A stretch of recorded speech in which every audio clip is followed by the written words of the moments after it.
The rain had been falling since Wednesday, not the gentle kind that softens soil and coaxes seeds, the hard, indifferent kind that comes down flat and gray and doesn't care what it buries.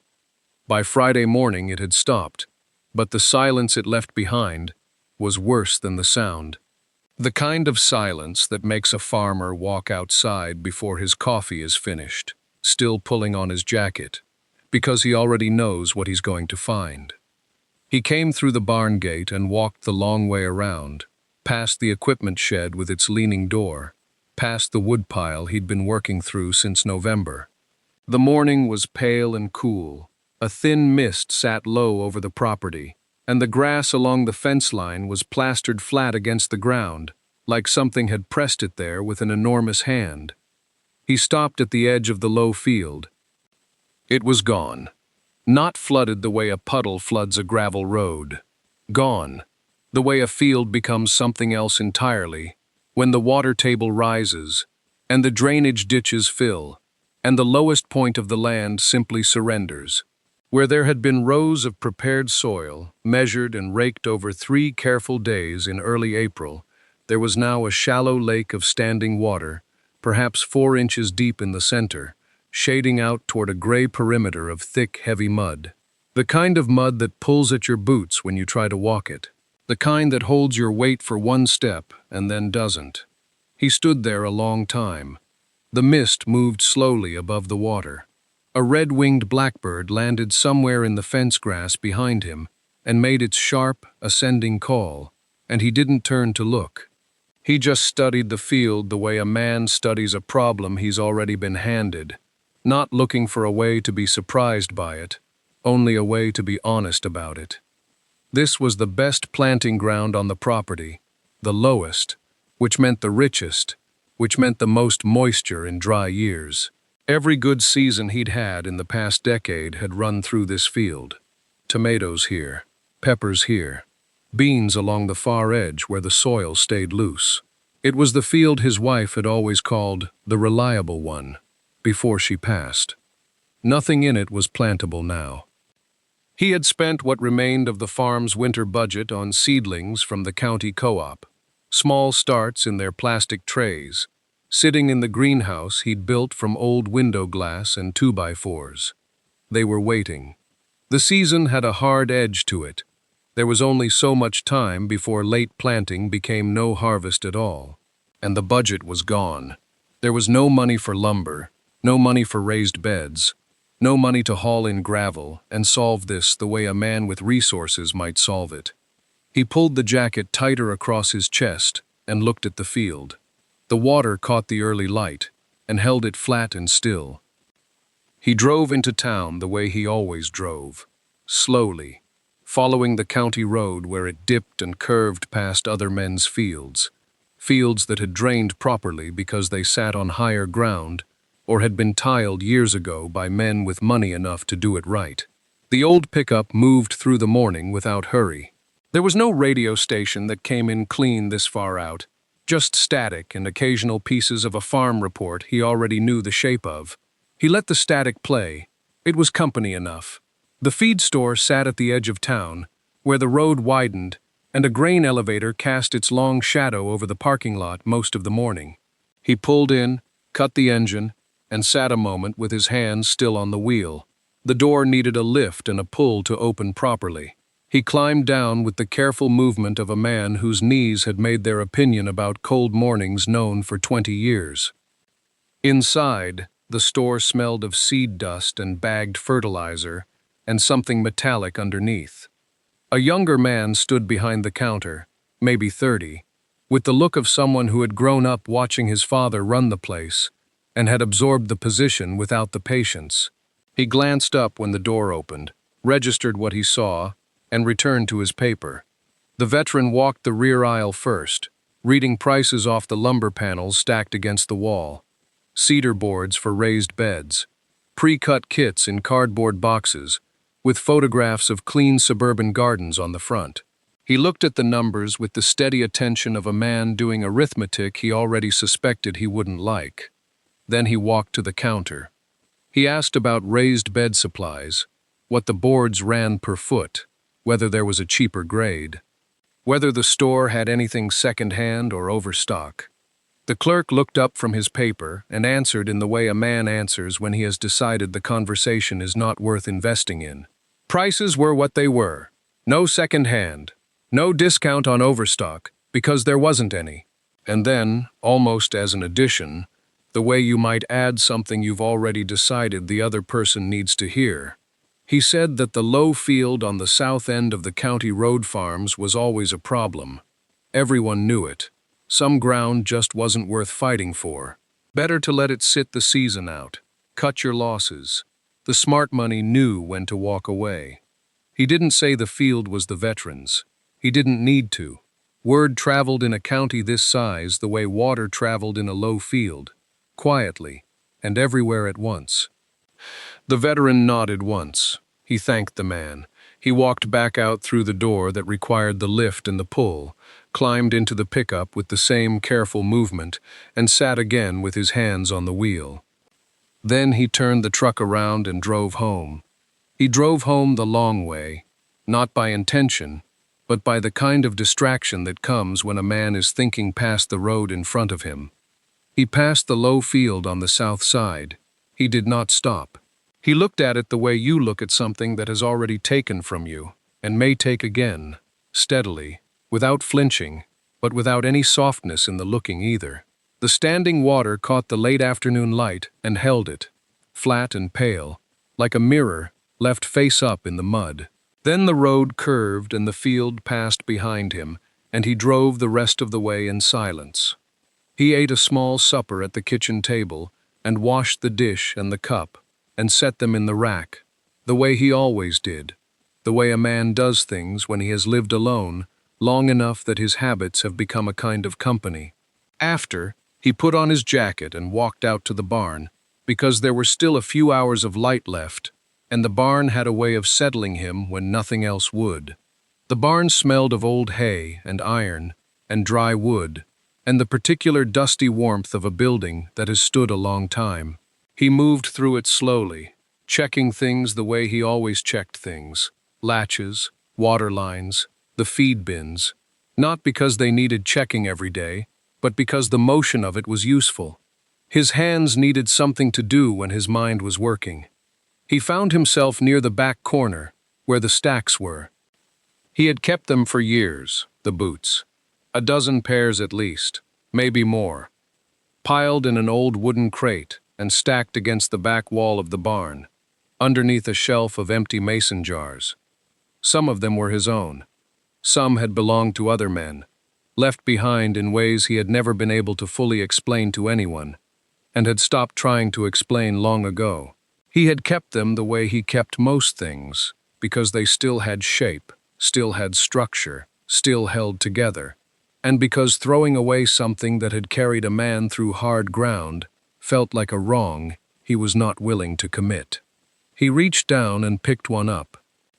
It was heavy in the hand the way old leather gets, dense and stiff, the laces long gone to rot, the sole worn almost smooth along the outer edge.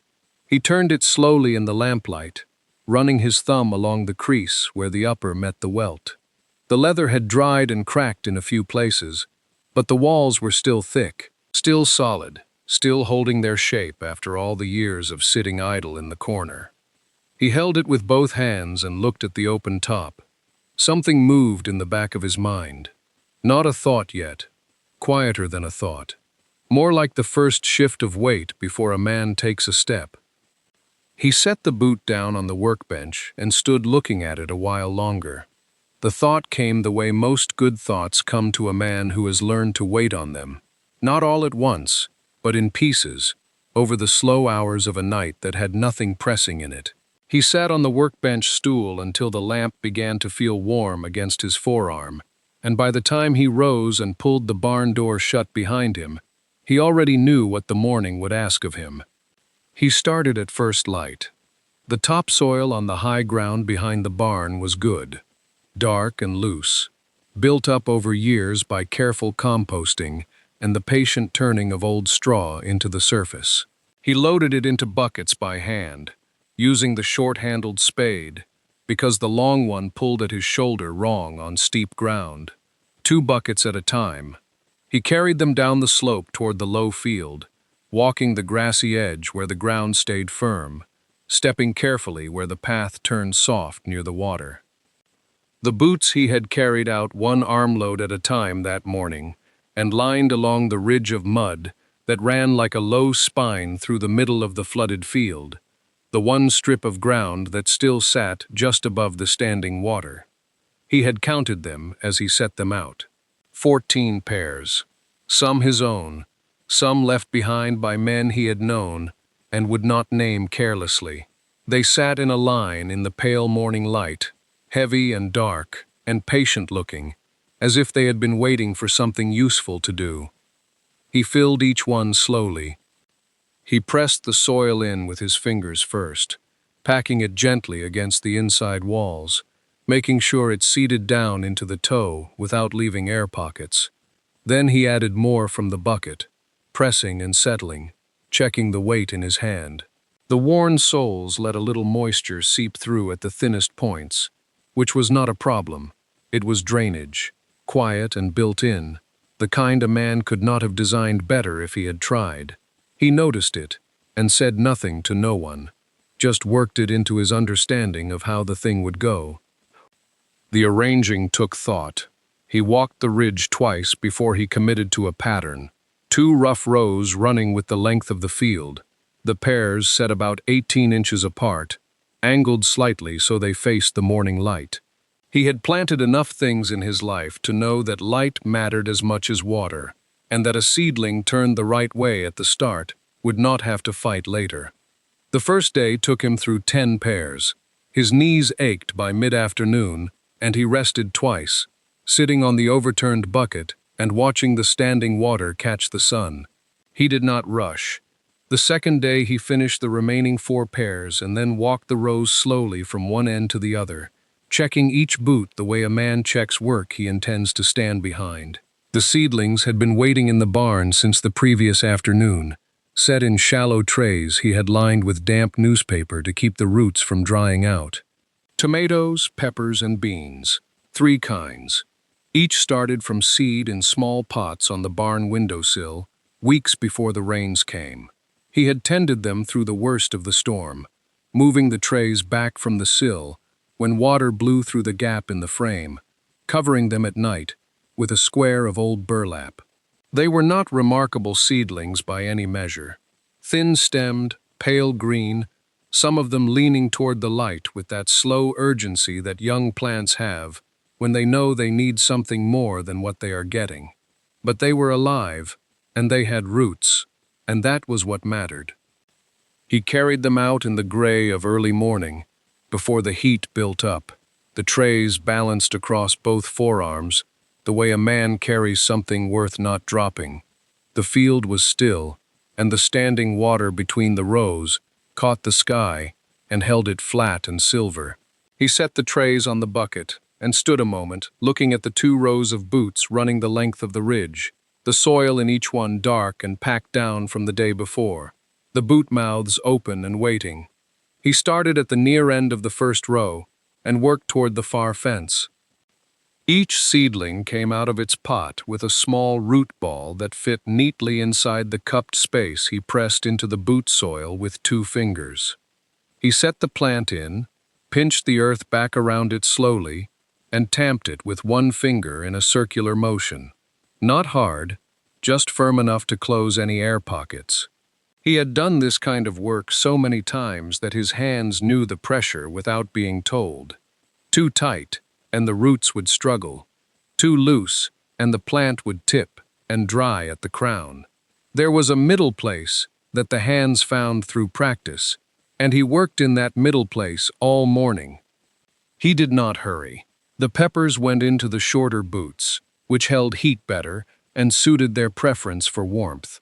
The tomatoes got the taller pairs, where they would have more depth to reach down into as the weeks passed. The beans he spread between, tucking one into each remaining boot with the same care given to the others, no less attention paid because the plant was common or the boot less whole than its neighbors. By mid-morning, his knees had begun their familiar protest, and he stopped twice to straighten and look down the row at what he had done. By early afternoon, the last seedling was in the ground. He stepped back then and looked at the field entire. 2 rows of old army boots standing in the mud, each one holding a small green plant that reached up into the open air like it knew exactly where it was going. He stood there a while longer than was necessary, just looking. The field had not looked like much before the rains came, and it looked stranger now. 2 rows of old boots, standing up from the mud, like markers in a forgotten lot, each one carrying a small green passenger that had no idea how unusual its situation was. The plants simply reached upward the way plants do, indifferent to the leather around them, indifferent to the standing water still pooling in the lower end of the row. They had soil, and they had light, and whatever warmth the dark leather could hold. For them, that was enough. For the 2 men in the pickup truck that slowed on the county road sometime after noon, it was something else entirely. He heard the engine before he saw the truck, a newer model, dark green, moving at road speed and then dropping suddenly to idle. He did not look up right away. He was adjusting the position of one boot that had listed slightly in the soft mud, pressing its heel down level. He heard the truck stop completely. He heard a door open, then a second door. Then the laughter came, open and unhidden, the kind that does not bother to lower itself. He recognized the voices without looking. 2 younger farmers from the land adjacent to his on the east side, men who worked bigger acreage, who had borrowed against futures he would never have touched, who carried themselves with the easy confidence of people who had not yet been badly wrong about anything. He heard one of them say something he did not fully catch, and the other one laugh harder at it, and then they stood there a moment more before one of them called across the fence line. He looked up then. He did not answer. He simply looked at them with the same expression he gave the weather, noting it, not surprised by it, waiting for it to pass. They drove on. But the county road carried things the way water carries things, and by evening, the story had moved well beyond that stretch of fence. It reached the feed store first, where it arrived the way stories always arrive in feed stores, through a man who had heard it from a man who had been told by someone who saw it himself. By supper time, it was at the diner, passed between booths, with the particular relish people reserved for stories that confirm what they already half believed. By the time the church parking lot cleared after the Wednesday evening meeting, it had become a kind of local verdict, settled and unanimous. The old veteran had finally gone too far past sensible. A flooded field was a loss you absorbed and moved on from. You did not plant it in boots. You did not tend it like a garden when the water had not even finished draining. People said it gently, and people said it cruelly, and most people said it the way they said most things, as though the matter were already closed. Out on the farm, the evening was quiet. The neighbor who told him was not a cruel man. That mattered, in its way. He came to the fence line the following morning the way neighbors sometimes do when they carry something they did not ask to carry, with a slight hesitation in the step, a hand resting on the top rail before the words came. He said he had heard things in town. He said people were talking. He said it the way a decent man says a difficult thing, plainly, without decoration, watching the old veteran's face for permission to continue. The old veteran gave him that permission by not giving him anything at all. He stood with his coffee cooling in his hand and listened. His face did not change. His eyes did not shift toward the field, though the field was right there behind him, rows of old boots, standing in the pale morning light, like something between a joke and a declaration. He let the neighbor finish. He nodded once. He said he appreciated the man saying something directly rather than nothing, and he meant it. Then he set his coffee on the fence post, turned back toward the field, and went to work. He started at the near end of the first row and moved methodically, the way he moved through any task that required attention rather than speed. He pressed 2 fingers into the soil inside each boot, testing moisture the way a careful man tests a thing he cannot afford to guess wrong about. Most of the boots were holding well. The leather kept the soil from drying too fast on the surface, while still breathing enough not to drown the roots in their own dampness. The thick walls trapped the morning warmth and held it longer than open ground ever would have. He had counted on that. He had counted on it because he had worn enough of those boots in enough cold conditions to know what they kept in and what they kept out. 2 boots near the middle of the second row had tilted in the night. The soft ground had shifted under them, and they leaned now at angles that would have sent water pooling toward one side of the soil rather than settling evenly. He crouched, slowly, the knees complaining the way they always complained, and pressed each boot upright with both hands, packing the mud firmly around the base until they stood straight again. He checked the seedlings inside. They were fine, small and green and unbothered, rising toward the sky with the particular indifference of young plants to everything that was not light and soil and water. He stood. He walked the rest of the rows. He checked the last boot, the one at the far corner of the field where the ground stayed wettest longest, and found it solid, and the seedling inside it, reaching upward, with the same quiet determination as all the others. Then he walked back to the house, washed his hands at the kitchen sink, and made himself supper. Outside, the field held its rows. The weeks that followed moved the way weeks do on a farm in spring. Not all at once, but in small daily increments. Each morning, a little different from the one before it. Each evening carrying something the last one hadn't. Rain came twice more. Not the drowning kind, just ordinary spring rain that settled the dust on the county road and darkened the barn roof and filled the old coffee can he kept on the porch railing to measure what fell. After each rain, he went out to the low field before breakfast, walking the rows of boots, checking for debris carried in by the runoff, dead leaves, a twist of straw, a small curl of bark, and clearing it away with his hands. The standing water was moving. Slowly, the way things move when they move by inches and not by effort, the floodwater was finding its way toward the eastern edge of the field, where the drainage ditch ran along the fence line. He noticed it first by the color of the mud. In the first days after the storm, the mud had been a deep uniform gray, the color of clay that has been saturated past caring. Now it was beginning to show variation, darker in the lowest places, lighter where the higher ground was starting to breathe again. He noticed it the way he noticed most things, without ceremony, with only a quiet internal acknowledgement that filed the fact away for later use. The seedlings were alive. That was the plain truth of it, and it was enough. They had not withered.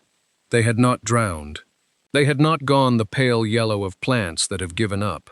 They were green, genuinely, stubbornly green, and they were growing upward through the boot openings, with a steadiness that he found satisfying in the way that only gradual things can be satisfying. Not dramatic, not sudden, just continuous. On the dry mornings, which came more often as May pressed toward June, he carried water from the barn spigot in his old galvanized bucket and moved down the rows, giving each boot a measured pour. Not too much. The soil inside the leather held moisture longer than open ground would have, the thick walls slowing evaporation the way he had known they would.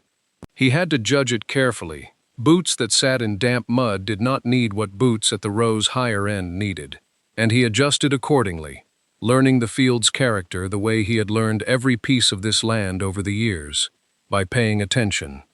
He noticed, too, that the roots were beginning to find their way down, through the worn-out soles, cracked and soft from years of use. Fine white threads were pushing into the mud below. The boots were no longer just containers. They had become bridges, holding the seedlings above the flood, long enough for the flood to begin losing its argument with the ground. The ground was slowly winning. The plants were rising. The afternoon he first noticed her, he was crouched at the far end of the third row, pressing a small pinch of topsoil around the base of a pepper seedling that had listed slightly to one side overnight. The mud had shifted under the boot's heel, as the field dried unevenly. and the whole container had leaned just enough to matter. He corrected it with careful hands, tamping the soil firm, and then straightened slowly, one knee at a time, the way a man does when his joints have logged more years than they care to admit. That was when he heard the car slow on the road. He did not look up immediately. He had grown accustomed to vehicles slowing there, a brief pause, sometimes a window rolling down, then the sound of laughter carrying across the open field before the engine accelerated again, and the moment passed. He had stopped letting those moments interrupt his work. He simply waited them out, the way you wait out a passing cloud, knowing it changes nothing about the ground. But this time, the car stopped altogether. He heard the engine idle, and then hold. He turned. A neighbor woman, she lived a mile and a half east, kept a small kitchen garden of her own behind a white fence he could see from the county road, was leaning slightly out her window, one arm resting on the door, looking across the field. She did not call out immediately. She just looked, the way a person looks when what they are seeing does not quite match the file their mind has already prepared for it. He waited. Finally she called out, across the distance between them, her voice carrying a note that was harder to name than laughter. It was not admiration. It was not quite confusion. It sat somewhere in the space between them, honest and unresolved. She said it was the strangest thing she had ever seen on a farm. He nodded once, slowly, and did not argue with that. It was the strangest thing on this farm too, and he knew it. But she did not drive away. She kept looking, and he could see what she was seeing from where she sat, the open mud stretching flat and empty across most of the field, dark and still, and holding nothing. And then the rows, where the boots stood in their crooked lines, and the green of the seedlings rose out of the leather openings, upright, steady, alive in a field that by every reasonable measure should have been dead. Her voice, when it came again, had something missing from it. The certainty was gone. She did not say anything further. After a long moment, she pulled her window up and drove on, and the field settled back into its quiet, and he returned to work. The woman and her truck were gone, and the field went back to being just a field, wet and quiet and doing what it had been doing all along, which was deciding whether to keep what he had planted or let it go. He did not rush that decision. He let the field make it at its own pace. June moved through slowly, the way it does in a county where the roads are still gravel at the edges, and the trees along the fence lines are old enough to throw real shade. The rains came twice more, short ones, enough to keep the mud from cracking but not enough to flood again. And each morning, he walked the rows and looked at what the boots were doing.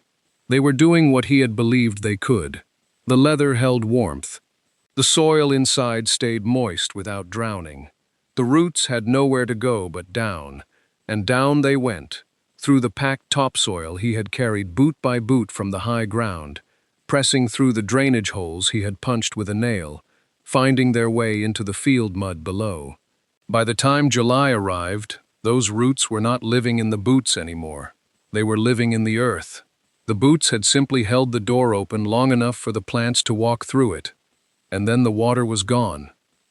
It left the way floodwater always leaves a low field, gradually, almost secretly, retreating overnight by inches, until one morning he walked out, and the mud under his boots had changed character entirely. It still gave slightly underfoot, but it no longer pulled at his heels, no longer held standing pools in the low places. The field had firmed, the sky had helped, and the ground had done the rest. And by the second week of July, the worst field on his property looked like a field again, instead of a pond that had forgotten what it was. And the plants had grown.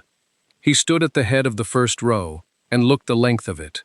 The tomato stems had climbed above the boot collars entirely, green and thick, reaching upward with the unhurried ambition of things that have found their footing. The pepper plants had leafed wide, their branches pressing out over the sides of the leather in both directions, a kind of slow overflow that was pleasant to see. And the beans had begun to do what beans do when they decide the world is worth climbing. Thin vines feeling outward, curling where they found something to hold, rising with a patience that matched his own. The boots stood in their rows in the firmed mud, ordinary and worn, and exactly as ridiculous as they had always looked from the road. But what came out of them was not ridiculous at all. He did not rush it. That was the thing about harvest. It asked for the same patience the planting had asked for, the same willingness to let the thing finish on its own schedule, rather than the farmer's. He had learned that young, and relearned it many times since. And so in those first mornings of August, he walked the rows slowly, touching the fruit before he picked it, feeling for the give that meant it was ready, the slight yield under his thumb that no calendar could tell him better than the plant itself. The tomatoes came first. They had reddened unevenly, the way tomatoes do, a few ahead of the others, and he picked only what was ready, leaving the green ones to follow at their own pace. He carried them in both hands to the wooden crates, stacked at the field's edge, setting each one down with care, not dropping them, not hurrying. The crates were old, the slats worn smooth from years of use, and they received the tomatoes quietly, one by one, the way useful old things receive what they are built for. The peppers followed over the next 2 mornings, firm and glossy, green mostly, a few beginning to color at the shoulders. He worked each row from the road end to the far end, checking every boot, checking both sides of every plant. Some boots had given more than others, the ones with the best drainage, the ones he had repositioned early in the season when the water patterns shifted. Those had done the most. He noticed that without pride, only with the mild interest of a man filing information away. The beans took the longest. He had to work low, crouching among the vines, finding the pods hidden beneath the leaves, where the light did not reach easily. His knees complained. They always complained.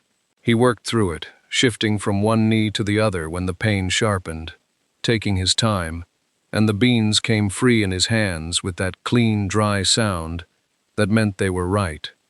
By the 3rd morning, the crates were filled, not overflowing, not spectacular in the way of a fat season on good high ground, but full. Stacked in the bed of his old pickup, the crates held what the field had made. Tomatoes heavy enough to require both hands, peppers in their rows, beans piled loose and green. It was a real yield. It was food. It was money, or would be.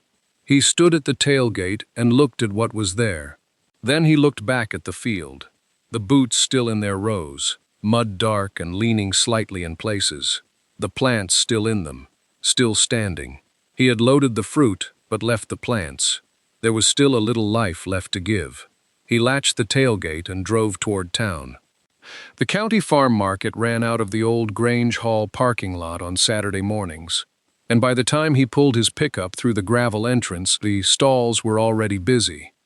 Women with baskets moving between tables, a man in a seed cap calling out prices, the smell of cut flowers and fresh bread mixing with the dust that always rose from the lot when the morning wind came through.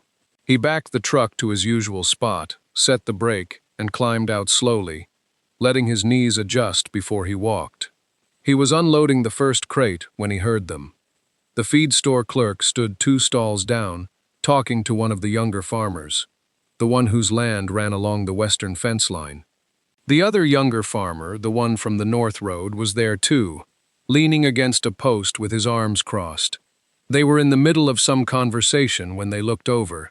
He saw the recognition move across their faces. He kept working.